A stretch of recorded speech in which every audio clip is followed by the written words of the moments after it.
नमस्कार, स्वागत करती हूं आप सभी का हरियाणा न्यूज पर। आपके साथ मैं हूं अमरीश शैद। मुख्यमंत्री नायब सिंह सैनी ने सख्त लहजे में अपराधियों को चेतावनी देते हुए कहा था, अपराधी या तो अपराध छोड़ दे या फिर प्रदेश, क्योंकि सरकार का मुख्य लक्ष्य ही भय और अपराध मुक्त हरियाणा बनाना है। जो इसके बाद पुलिस प्रशासन को क्राइम को कम करने के लिए फ्री हैंड दिया गया, जो इस पर पुलिस के ताबड़तोड़ एक्शन भी देखने को मिला, जिसका उदाहरण कुख्यात गैंगस्टर रोमिल वोहरा का एनकाउंटर है। हरियाणा की स्पेशल टास्क फोर्स और दिल्ली का काउंटर इंटेलिजेंस ने एनकाउंटर में गैंगस्टर रोमिल वोहरा को ढेर किया था। सोनीपत में पुलिस और बदमाशों के बीच भी मुठभेड़ देखने को मिली, जिसमें गैंगस्टर चांद को गिरफ्तार किया गया। पलवल में भी एनकाउंटर देखने को मिला, जिसमें पुलिस को मोहित उर्फ मोनू हत्याकांड में सफलता हाथ लगी और 2 आरोपियों को गिरफ्तार किया गया। तो दूसरी तरफ अपराधियों के हौसले बुलंद होते नजर आ रहे हैं, क्योंकि कुरुक्षेत्र से एक ऐसी घटना सामने आई है जिसमें होटल पर ताबड़तोड़ फायरिंग की गई, कौशल चौधरी और विदेशी नंबर लिखी पर्ची भी फेंकी गई। ऐसे में एक तरफ जहां सरकार अपराध मुक्त हरियाणा का लक्ष्य लेकर चल रही है, जिसके तहत पुलिस का एक्शन भी देखने को मिल रहा है, तो दूसरी तरफ ऐसी घटनाएं प्रशासन के लिए बड़ी चुनौतियां साबित हो रही है।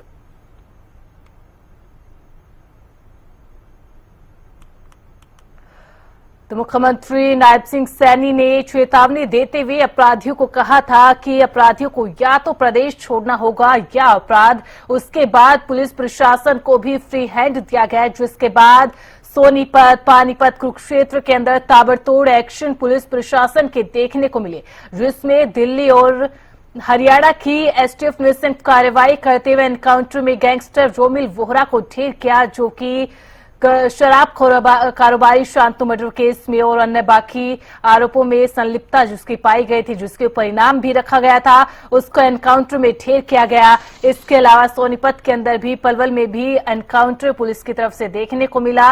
लगातार पुलिस प्रशासन की ओर से क्राइम को कम करने के लिए लगातार कार्रवाई की जा रही है, तो दूसरी तरफ अपराधियों के हौसले भी दिन ब दिन बुलंद होते हुए नजर आ रहे हैं, क्योंकि कुरुक्षेत्र से आज सुबह एक ऐसी घटना सामने आई जिसमें बाइक सवार 2 बदमाशों ने होटल पर ताबड़तोड़ करीबन 20 राउंड फायरिंग की। गनीमत रही कि जान माल का कोई नुकसान नहीं हुआ, लेकिन साथ ही साथ बदमाशों ने एक पर्ची फेंकी जिसमें गैंगस्टर कौशल चौधरी का नाम और एक विदेशी नंबर लिखा हुआ था, जिसके बाद पुलिस भी मौके पर पहुंची। सीसीटीवी फुटेज खंगाले जा रहे हैं, साथ ही साथ आरोपियों की गिरफ्तारी के लिए भी पुलिस टीमों का गठन किया गया है। तो ऐसे में लगातार जो है, एक और मुख्यमंत्री की ओर से लगातार कहा जा रहा है कि अपराधियों को अब किसी भी कीमत पर बख्शा नहीं जाएगा, या तो अपराधियों को प्रदेश छोड़ना पड़ेगा या अपराध छोड़ना पड़ेगा, और इसी के तहत पुलिस लगातार कार्रवाई करती हुई नजर आ रही है।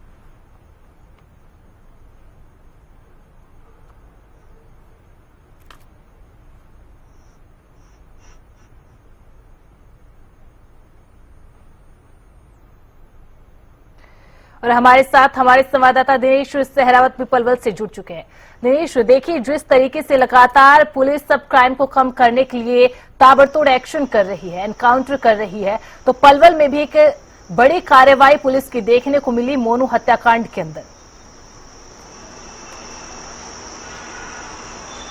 जी बिल्कुल, मोनू हत्याकांड में पलवल पुलिस की बड़ी कार्रवाई देखने को मिली है। इसका असर ये भी कह सकते हैं कि जिस तरह से सीएम नायब सिंह सैनी ने बयान दिया था कि या तो अपराधी प्रदेश छोड़ दे या नहीं तो बख्शा नहीं जाएगा, तो उसका असर कहीं न कहीं पलवल में सीधा सीधा देखने को मिला है। कल सुबह ही जो बयान दिया गया था सीएम की तरफ से, उसके बाद 9:30-10 बजे के करीब पलवल सीआईए की टीम ने जो 2 अपराधी थे उनका एनकाउंटर किया, उनके पैर में गोली मारकर उनके गिरफ्तार कर लिया है।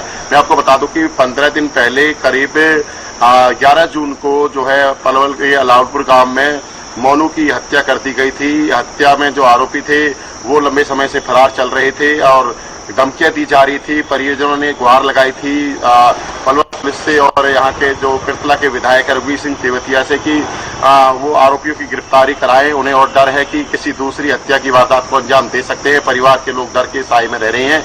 इसके बाद कहीं न कहीं पुलिस कार्रवाई कर रही थी और तलाश में थी कब तक जब हत्या आरोपियों को गिरफ्तार किया जाए, इसके लिए कहीं न कहीं तलाश में जुटी हुई थी। इसी तरह कल सीएम नायब सिंह सैनी ने जो बयान दिया कि प्रदेश में अपराधी या तो प्रदेश छोड़ दें या नहीं तो उनको बख्शा नहीं जाएगा, उसके बाद कहीं ना कहीं पलवल पुलिस से हरकत में आई, एक्शन मोड में नजर आई। दीपक गुलिया जो सीआईए टीम के इंचार्ज है, उनके नेतृत्व में टीम गठित की गई और उनको सूचना मिली थी कि ये दोनों अपराधी हैं, अज्जू और अजय, और जो है दूसरा आरोपी है, मैं आपकी भूल गया नाम, तो अक्कू और अजय, ये दोनों आरोपी हैं जो हथियार लेकर कहीं अलालपुर गांव के आसपास देखे गए हैं और कई बार रात के समय में भी गांव में आते हैं। तो उसके बाद सीआईए की टीम ने जो है नाकेबंदी की, जो है अलालपुर चौकी के पास। वहां से जब ये निकलते रहे तो पुलिस को देखकर भागने का प्रयास करने लगे। पुलिस ने जब इनको घेरने का प्रयास किया तो पुलिस पर इन्होंने फायरिंग की। एक कर्मचारी है पुलिस के, उनको ब्लैक प्रूफ जैकेट में गोली लगी है। पुलिस की जवाबी फायरिंग में दोनों बदमाशों के पैरों में गोली मारी गई और उसके बाद कहीं ना कहीं इनकी जो स्प्लेंडर बाइक थी वो अनबैलेंस हुई और वहां पर वो गिर गई हैं। पुलिस ने बताया कि इनके जो दो आरोपी हैं, हत्यारोपी ये हैं, इन पर आधा दर्जन मुकदमे हैं, 307 सहित अन्य धाराओं में कई एफआईआर इनके दर्ज हैं जो है। और इन्होंने 15 दिन पहले करीब 11 जून को जो मोनू हत्याकांड को अंजाम दिया था। इनके जो अन्य साथी थे, परिवार के 2 सदस्यों को पहले ही पुलिस गिरफ्तार कर चुकी है। कहीं न कहीं जो है मैं आपको बता दूं कि सीआईए टीम के इंचार्ज हैं दीपक गुलिया, उनके नेतृत्व में ये बड़ी कामयाबी जो पलवल पुलिस को हाथ लगी है। इससे पहले भी कई एनकाउंटर दीपक गुलिया कर चुके हैं। कह सकते हैं पलवल जिले में एनकाउंटर स्पेशलिस्ट बन चुके, 5 एनकाउंटर इससे पहले किए जा चुके हैं। तो कहीं ना कहीं जो है प्रदेश में जिस तरह से सीएम ने बयान दिया है कि अपराधी न छोड़ दें या फिर हरियाणा छोड़ दें, तो उसका असर साफ साफ देखा जा रहा है। पलवल पुलिस अब हरकत में आती हुई दिख रही है। यदि इसी तरह लगातार पलवल पुलिस की कार्रवाई देखने को मिलती है तो पलवल में काफी क्राइम जो है घट सकता है, क्योंकि पीछे दिनों की बात करें तो कुछ सीएम के जिस तरह से बयान दिए जा रहे हैं, काफी इस तरह के बयान का असर दिख रहा है। पुलिस हरकत में आ रही है। जिस तरह से ये देर रात के करीब 9:30 बजे और 10 बजे के बीच कार्रवाई की गई है, इसमें जो है अलालपुर चौकी के सामने जो ये अपराधी निकल रहे थे तो उनको नाके पर रोकने करते हुए निकले। इसके बाद सीआईए की टीम ने इनको धर दबोचा, बाइक इनकी अनबैलेंस हुई और पैर में गोली मारी गई है। रात को 11 बजे के करीब इनको पलवल के सिविल अस्पताल में भर्ती कराया गया उपचार के लिए। उसके बाद रेफर कर दिया है। फिलहाल सीआईए की टीम मामले की जांच कर रही है। पलवल पुलिस का कहना है कि पलवल से अपराधी या तो अपराध करना छोड़ दें, नहीं तो उनको इसी तरह उनके खिलाफ कार्रवाई की जाएगी। जी बिल्कुल दिनेश, और देखिए जब बार बार मुख्यमंत्री के इस बयान का जिक्र करते हैं कि या तो अपराधी अपराध छोड़ दे या फिर प्रदेश को छोड़ दे, तो ऐसे में जो तमाम जिलों की पुलिस है वो लगातार कोशिशें कर रही है कि जिले से अपराध को, क्राइम को खत्म किया जाए, जल्द से जल्द उसको कम किया जाए। ऐसे में अगर पलवल पुलिस की बात की जाए तो पलवल पुलिस की तरफ से क्या तैयारियां चल रही है, जैसे कि अपराधियों की लिस्ट बनाना और ताबड़तोड़ एक्शन करना?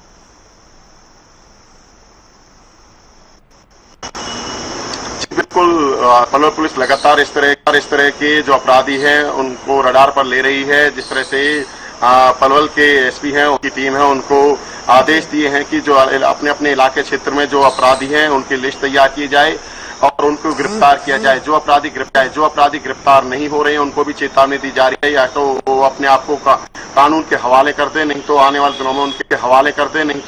दिनों में उनके भी एनकाउंटर हो सकते हैं। डीएसपी क्राइम मनोज वर्मा ने चेतावनी दी है कि यदि इस तरह के अपराध अपने आप कानून के हवाले नहीं करेंगे तो उनको एनकाउंटर में गिरफ्तार किया जाएगा। जिस तरह से देर रात पलवल में ये कार्रवाई देखने को मिली है, जिस तरह से सीएम जो बयान दे रहे हैं कि पलवल की बात करें या फिर हरियाणा की बात करें, अपराधी जो है प्रदेश को छोड़ दे, क्योंकि जिस तरह से पहले बात करें तो पलवल में रंगदारी के मामले कई सामने आए, उसके बाद हत्या की कई ऐसी वारदातें सामने आई। कहीं न कहीं पलवल में डर का माहौल बना हुआ था। जो इस बात करें मोनू हत्याकांड के बाद इसके भाई पर भी पहले हमला किया गया था, पुलिस ने कोई इस तरह से खास कार्रवाई नहीं की, तो उसके बाद कहीं न कहीं हत्या की वारदात को अंजाम दिया गया, जिसके बाद परिजनों ने न्याय की गुहार पलवल पुलिस से लगाई और उनका कहना है कि हमें डर के साए में रहना पड़ रहा है। और उसके बाद सीएम का इस तरह से बयान आना कि अपराधियों को जल्द से जल्द गिरफ्तार किया जाए या फिर अपराधी प्रदेश छोड़ दें, उनका कहीं न कहीं उनकी मौत भी इसमें अंजाम हो सकती है। तो जिसके बाद पलवल की सीआईए टीम ने जो इंचार्ज हैं दीपक गुलिया के नेतृत्व में एक बड़ी कार्रवाई की है। एनकाउंटर में 2 बदमाशों को गिरफ्तार किया है, पैरों में गोली लगी है। उपचार के लिए पलवल के सिविल अस्पताल से उन्हें बाहर रेफर कर दिया है। जी बिल्कुल, बहुत बहुत शुक्रिया दिनेश तमाम जानकारी के लिए आपका। तो अपराध और अपराधियों को लेकर अब हरियाणा सरकार भी सख्त हो चुकी है और पुलिस प्रशासन को फ्री हैंड दिया गया, जिसके बाद एनकाउंटर लगातार देखने को मिल रहे हैं। लेकिन दूसरी तरफ कुछ ऐसी घटनाएं भी सामने आ रही है जिनको देखकर लगता है कि अपराधियों के भी हौसले दिन ब दिन बुलंद होते नजर आ रहे हैं। हमारे साथ कांग्रेस के प्रवक्ता बजरंग दास गर्ग जुड़ चुके हैं, तो बीजेपी के प्रवक्ता पंकज बेनीवाल हमारे साथ जुड़ चुके हैं। सबसे पहले तो आप दोनों का बहुत बहुत स्वागत है हरियाणा न्यूज पर। धन्यवाद। पंकज जी, सबसे पहले आपसे शुरू करना चाहूंगी। हरियाणा सरकार सख्त है, मुख्यमंत्री नायब सिंह सैनी खुद सख्त लहजे में अपराधियों को चेतावनी देते नजर आ रहे हैं। लगातार पुलिस प्रशासन की ओर से कार्रवाई भी की जा रही है क्राइम को खत्म करने के लिए, लेकिन सर कुछ घटनाएं अब भी ऐसी आ रही है, चाहे वो कुरुक्षेत्र की बात कर ले जहां पर आज सुबह ही होटल पर फायरिंग की, जिससे ऐसा लगता है कि अपराधियों के हौसले जो है वो बुलंद होते जा रहे दिन ब दिन। आपको नमस्कार, बजरंग दास गर्ग जी को नमस्कार और हरियाणा की जनता को मेरा नमस्कार। देखिए, भारतीय जनता पार्टी की सरकार अभी हरियाणा में है, हरियाणा की जनता के आशीर्वाद से, और बीजेपी सरकार की नायब सिंह सैनी जी की पहल है, हरियाणा पुलिस की पहल है कि हरियाणा को भयमुक्त और सुरक्षित बनाया जाए, वातावरण दें, इसके लिए वचनबद्ध है और लगातार कार्यरत भी है हरियाणा की भारतीय जनता पार्टी की सरकार। माननीय मुख्यमंत्री जी नायब सिंह सैनी जी ने अभी बीते दिनों में एक स्टेटमेंट जारी किया कि या तो बदमाश बदमाशी छोड़ दें या फिर हरियाणा छोड़ दें। पहल यही है कि सारे के सारे सत्कर्म पे आ जाएं, गुंडे बदमाशी का रास्ता छोड़ दें, अपने घर परिवार में वापस वो बच्चे लौट जाएं जो आज क्राइम के रास्ते पे आ गए हैं। ये पहल है सरकार की और इसके लिए साइक्लोथॉन यात्रा भी चलाई, नशा छोड़े, गुंडागर्दी छोड़े, बदमाशी छोड़े। माननीय मुख्यमंत्री जी ने हर पहल वो की जिसकी वजह से हरियाणा में एक खुशहाली का माहौल आए। अगर फिर भी कोई बदमाश बदमाशी करता है, फिर भी बदमाशी नहीं छोड़ता है, फिर भी क्राइम के रास्ते पे जाना चाहता है, तो उनको एनकाउंटर के जरिए उनको या तो मार गिराया जाएगा, पकड़ा जाएगा, सलाखों के पीछे पहुंचा दिया जाएगा। तो स्पष्ट संदेश है अब हरियाणा में गुंडे बदमाशों के लिए। अगर वो प्यार की भाषा नहीं समझना चाहते तो उन्हीं की भाषा में उनको समझाया जाएगा, उनको ठोका जाएगा, उनको जेलों में बंद किया जाएगा। तो ऐसा अब जो माहौल, अगर गुंडे बदमाश समझते हैं कि हरियाणा के अंदर खुली छूट है, हम कुछ भी कर जाएंगे, जैसे कि आज आपके टीवी चैनल के माध्यम से देख रहे हैं कि कुरुक्षेत्र में भी एक फायरिंग हुई है एक होटल के ऊपर, तो वो बहुत दूर तक जा नहीं पाएंगे अपनी मोटरसाइकिल पे बैठ के कि बाइक सवार है, तो ये सबके सब अब धरे जाएंगे, सब पकड़े जाएंगे। अब भय का माहौल जनता में नहीं, बदमाशों में होगा, गुंडा तत्व में होगा, असामाजिक तत्वों के अंदर अब भय का माहौल होगा कि हरियाणा की पुलिस और हरियाणा की सरकार ने जो पहल प्यार से समझाने की कोशिश की, उससे अगर वो नहीं माने तो अब उन्हीं की भाषा में, उन्हीं की गोली की भाषा में एनकाउंटर करके उनको पकड़ के जेलों में बंद करके उनको समझाया जाएगा कि गुंडा बदमाशी हरियाणा में क्या पूरे देश में नहीं चलने वाली है।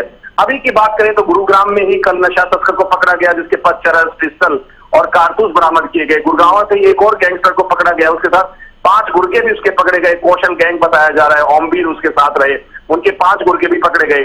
पलवल में आप लोग सुबह से दिखा रहे हैं कि एनकाउंटर हुआ है, अजय एक आरोपी था, उसका एनकाउंटर करके पकड़ा गया है, पैर में गोली लगी है उसे। और ऐसे ही रोमिल वोरा का जो एनकाउंटर हुआ वो सबके सामने है। तो लगातार हरियाणा की एसटीएफ, सीआईए की टीमें, हरियाणा की पुलिस, हरियाणा के पुलिस अधीक्षक और हरियाणा सरकार, खुद मुख्यमंत्री नायब सिंह सैनी जी सारे के सारे सतर्क हैं हरियाणा की जनता को भयमुक्त और सुरक्षित माहौल देने के लिए। उसके लिए कुछ भी कारगुजारी अब करनी पड़े, अब हरियाणा की सरकार या पुलिस, हरियाणा की पुलिस बिल्कुल पीछे नहीं रहेगी। तो मेरा आपके चैनल के माध्यम से उन बदमाशों को, उन गुंडा तत्वों को ये चेतावनी जो मुख्यमंत्री जी ने दी थी, मैं उनके लिए फिर से रिपीट कर देता हूं। या तो ये गुंडे बदमाश जितने भी आपके चैनल के माध्यम से भी अब सुन रहे हैं, तो माननीय मुख्यमंत्री जी का आदेश है कि या तो आप लोग अपनी गुंडागर्दी छोड़ दें, बदमाशी छोड़ दें, या फिर हरियाणा छोड़ दें, नहीं तो आप लोगों का जीवन लीला बहुत कम बची है। या तो जीवन लीला समाप्त हो जाएगी एनकाउंटर में, या फिर आप लोग जेल की सलाखों के पीछे सड़ते रहेंगे।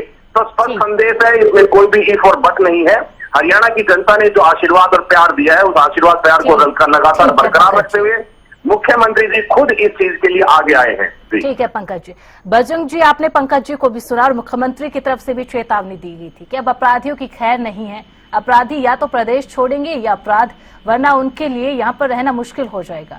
ऐसे में कांग्रेस पार्टी जो लगातार क्राइम का मुद्दा उठाती थी, नशे का मुद्दा उठाती थी, अब तो लगातार सरकार दोनों पर ही शिकंजा कसने का काम कर रही है। देखिए मैडम जी, मुख्यमंत्री जी ने कहा भाई ये नायब सैनी का हरियाणा है, और एक पोस्टर भी जारी किया जिसमें अपराधी धरती में बिठा के कुछ कुर्सी बैठे हैं और पुलिस वाले चारों तरफ खड़े। मगर वो पोस्टर जारी करने के बाद, धमकी देने के बाद लगातार अपराध बढ़ा है। पानी दिन के अंदर एक दिन में 3 कत्ल दिन में हुए, सारा में हुआ, सोनीपत के अंदर हुआ, पानीपत के अंदर हुआ। हरियाणा में ऐसा कोई दिन खाली नहीं जाता जिन अपराधियों द्वारा लूटपाट, रोकती, हत्या की वारदात खुलेआम न की जा रही है। ऐसा बुरा हाल है, अपराधी जेलों में बैठे हुए, वहां से मंत्री मांग रहे हैं, भोक्ती मांग रहे हैं और जेलों में बैठे हुए अपना गैंग चला रहे। मैं एक बात पूछना चाहता हूं, जेल के अंदर अपराधियों का मोबाइल कहां से है? मोबाइल आया, उसे मोबाइल के जरिए गैंग चला रहे हैं, भोक्ती मांग रहे हैं। इसका मतलब जेल प्रशासन अपराधियों से मिला हुआ है। सरकार को ये चेक करना चाहिए कि जेल के अंदर अपराधी में बैठे, सबसे पहले उनका पक्का इलाज करें।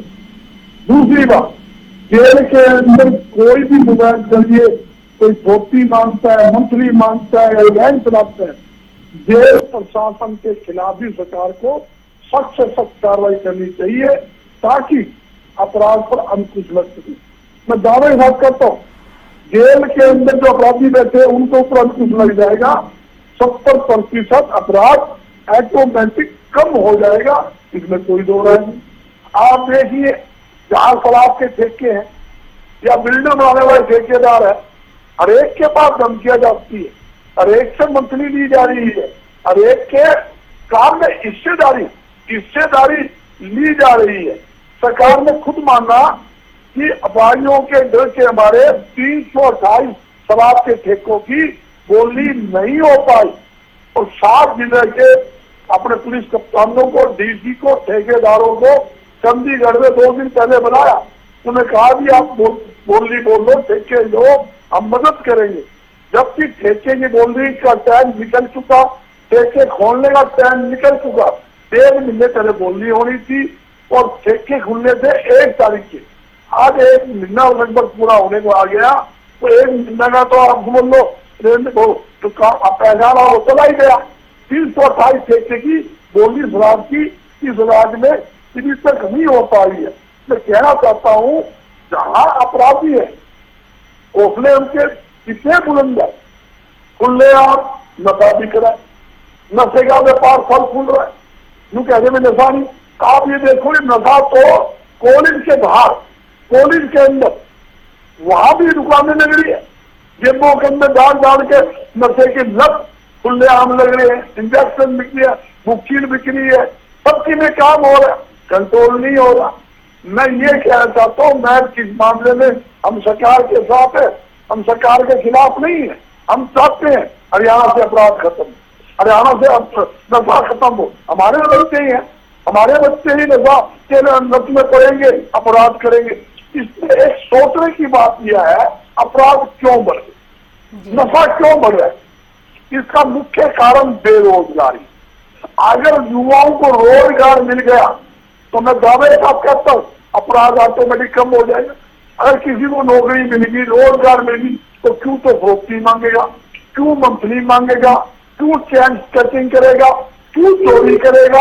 आप देखोगे चोरी की 1 दिन के अंदर सैकड़ों नहीं, हरियाणा की बात कर रहा हूँ, आप पूरा हरियाणा चेक करना, 1 दिन के अंदर बेतासा चोरियां दुकानों में, घरों में हो रही है और किसी का माल बरामद होता हो तो बता दो आप, ये स्थिति है। तो सरकार को चाहिए युवाओं को रोजगार दे, नशा पे रोक लगाए और अपराधियों को जेलों के अंदर, जैसे हमारे डॉक्टर साहब ने कहा, ठीक कहा है, मैं उनकी बात का सहमत हूँ, मगर जेलों में बैठे अपराधियों का बजरंग जी बिल्कुल आप बिल्कुल सही कह रहे हैं, लगाम लगाया जाएगा। लेकिन मैं ये पूछना चाहती हूँ, सरकार ने जो साइक्लोथॉन यात्रा, जैसा कि पंकज जी ने भी जिक्र किया, नशे को कम करने के लिए, नशे के खिलाफ लोगों को जागरूक करने के लिए कोई चीज अगर शुरू की है तो धीरे धीरे उसका असर दिखाई देगा। 1 दिन में तो उसका असर दिखाई नहीं देगा। सर मैडम जी, मैं आपको ये बता जाता हूँ जी, सरकार ने, आप एक चीज बता दो, कौन से अभियान के अंदर उन्होंने काम किया जिससे अपराध कम हुआ? एक नाम बताइए। चोरी कम हुई? नहीं हुई। नशा कम हुआ? नहीं हुआ। कत्ल कम हुए? नहीं हुए। लूटपाट फोप्ती कम हुई? नहीं हुई। मैं आपको उदाहरण देना चाहता हूँ, दिन के अंदर 4 दिन पहले 50 लाख रुपए की फोप्ती मांगी, उसका फोन मेरे पास आया, मैं जीत गया, वो अपराधी भी पकड़ लिए, मगर उस सेठ ने एप्लीकेशन नहीं दी तो मारी, तो बदलेंगे जान प्यारी है, ये क्या मार गिरेंगे। हिसार के अंदर 5 करोड़ की फोप्ती 4 दिन पहले मांगी है, 2 करोड़ की फोप्ती हिसार के सॉफ्टवेयर व्यापारी से मांगी है, जीन में मांगी, भुन्ना मांगी, निर्वाणा में गोली चलाई, निर्वाणा राइस मिलवा जैन है, उसके गोली चलाई आपके सामने है। सोनीपत के अंदर शराब कारोबारी को गोली से उड़ा दिया, साहब आपने गोली से उड़ा दिया। ठीक है बजरंग जी, आपने जो सवाल पूछे उनका जवाब पंकज जी से ले लेते हैं। जी पंकज जी। देखिए अमीषा जी, हम ये नहीं कह रहे कि जीरो हो गया है अपराध, लेकिन हमारी जो जीरो टॉलरेंस की नीति है उसको हम अपनाते हुए गुंडा तत्वों को, बदमाश तत्वों को हरियाणा से खत्म करने का बीड़ा उठाया है। पहले से लगातार हरियाणा की भारतीय जनता पार्टी की सरकार जब से हरियाणा में आई है तब से जो लॉ एंड ऑर्डर है उसकी स्थिति को सुधारा है। जो पहले बदमाशियां होती थी, पहले जो FIR दर्ज होती थी, उनमें काफी कमी आई है। हत्या के दर्ज के अगर मैं मामले की बात करूं 2014 में वो 1106 थे, वो 2024 में घट के 966 हुए। दंगों के अगर मामलों की बात करें तो 1944 2014 में थे और 2024 में घट के वो 1772 हुए।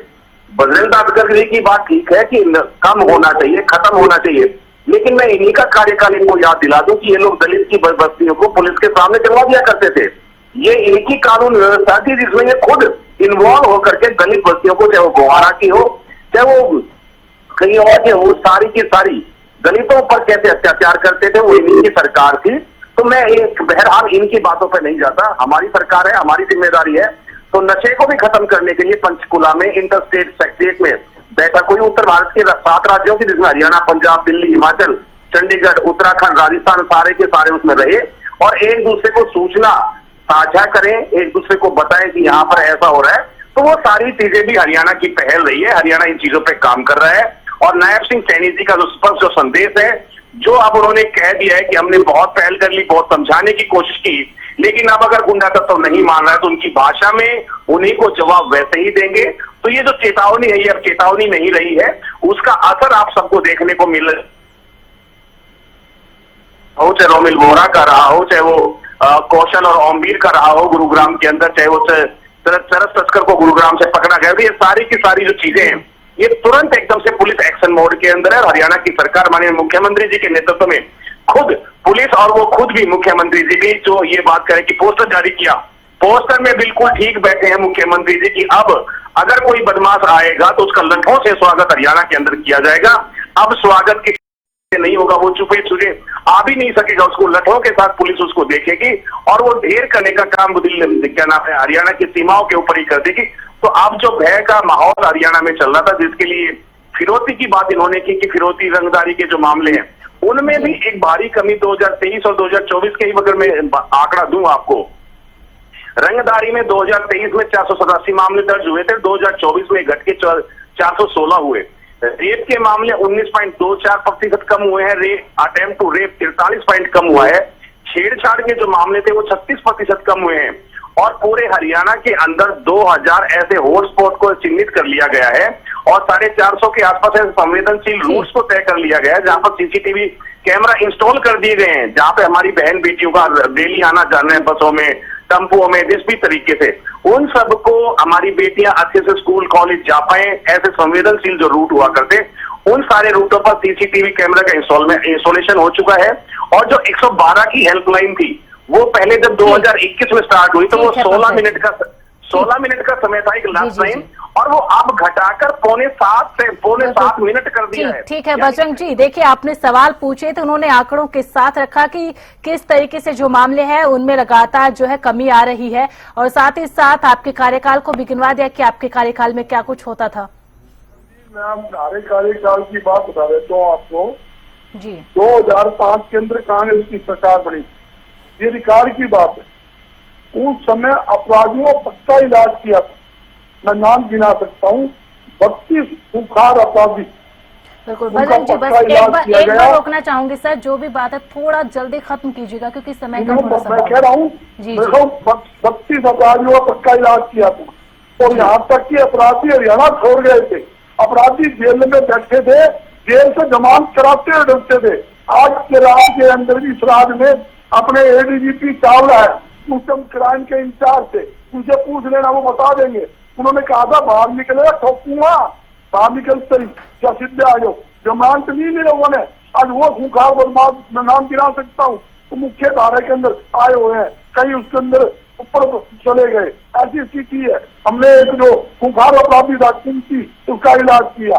कैथल के अंदर जो प्लाईवुड व्यापारी था, उसके जब गोली मारी, जो अपराधी विदेश में बैठा था, वहां से विदेश से ठाके लेकर आए, कैथल के मक्का चौक के ऊपर घेर कर उसकी चित्तर परेड उस समय की, और 3 दिन मैंने कांग्रेस के राज के अंदर कैथल को मैंने खुद बंद करवाया, 3 दिन वहां बैठा। और मुख्यमंत्री चौधरी भूपेंद्र सिंह हुड्डा वहां पर आए तो उन्हें आश्वासन दिया कि 3 दिन का समय दे दो, विदेश से ढाके लाए, तो ये इतिहास गवाह है। और मैं एक बात कहता हूँ, फौकती मांगने वाले अपराधी है, अब फौकती मांग लेते हैं, उसके बावजूद भी वो डरते नहीं, कहते हमने फौकती मांगी है, जिससे फौकती मांगी है तो उसने केस तक करवाया। ठीक है बजरंग जी, माफ कीजिएगा, आपको रोकना चाहूंगी, समय थोड़ा कम है, माफ कीजिएगा। बहुत बहुत शुक्रिया पंकज जी, आपका भी बहुत बहुत शुक्रिया। बजरंग जी, आपका भी इस चर्चा में जुड़ने के लिए।